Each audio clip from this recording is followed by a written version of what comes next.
Joseph. Hey, God meant it for good. Hey.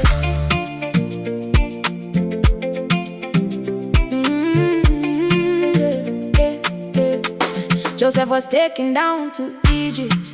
Potiphar bought him there. An officer of Pharaoh, captain of the guard. The Lord was with Joseph, and he became a successful man. His master saw the Lord was with him and made him prosper in all he did.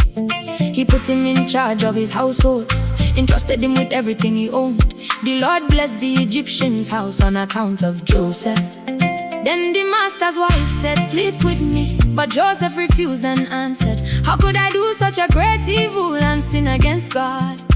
Day after day she spoke to him, but he would not lie with her or even be near her. She grabbed his cloak, he escaped and ran outside. The false story rose against him, and Joseph was thrown into prison. But the Lord was with him there and extended kindness to him. What you intended for evil, God intended for good.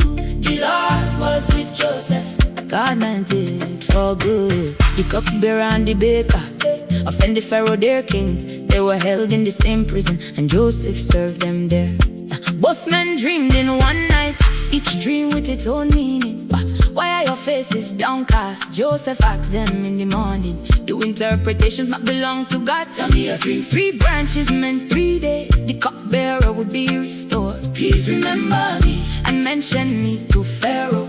I was kidnapped from the Hebrews, and I have done nothing for this dungeon. 3 baskets also meant 3 days. The baker's judgment came. Pharaoh restored the cupbearer, but he forgot Joseph. After 2 full years had passed, Pharaoh dreamed beside the Nile. 7 sleek and well-fed cows, then 7 sickly thin ones. He dreamed again of 7 heads of grain, plump and ripe on one stalk. Then 17 and scorched heads came and swallowed what was full. His spirit was troubled in the morning, but no wise man could explain. Then the cupbearer remembered, today I recall my failure. Joseph was brought out of the dungeon, shaved and changed his clothes. I myself cannot do it, Joseph said to Pharaoh. But God would give Pharaoh a sound answer.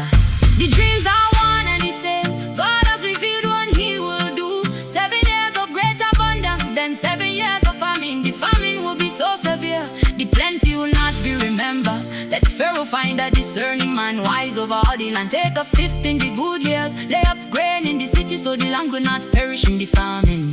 Pharaoh said to his officials, can we find anyone like this man in whom the Spirit of God abides? Since God has made this known to you, there is none so discerning and wise. You shall be over my house, only the throne is greater than you. He put the signet ring on Joseph's clothing in fine linen, placed the gold chain around his neck, and set him in the second chariot. Body me, they cried before him. Joseph ruled over Egypt. At 30 years old, he served Pharaoh and traveled through all the land. He stored grain beyond measure, like the sand of the sea. When the famine came, there was food in Egypt. Pharaoh told the people, go to Joseph, do whatever he tells you. Joseph opened all the storehouses, and every nation came for grain. His own brothers came down too and bowed before the throne. They did not know the ruler was the brother they had sold. Then he could no longer control himself before all his attendants. Send everyone away from me, he wept so loud that Egypt heard. I am Joseph, is my father still alive? Please come near me. I am Joseph, your brother, the one you sold into Egypt. Do not be distressed or angry with yourselves. It was to save lives that God sent me before you. There are 5 more years when I'm plowing a harvest. God sent me before you to preserve a remnant and to save your lives by a great deliverance. It was not you who sent me here, but God who made me Lord of Egypt. Return to my father, come down without delay. Settle in Goshen near me with your children and your flocks. There I will provide for you.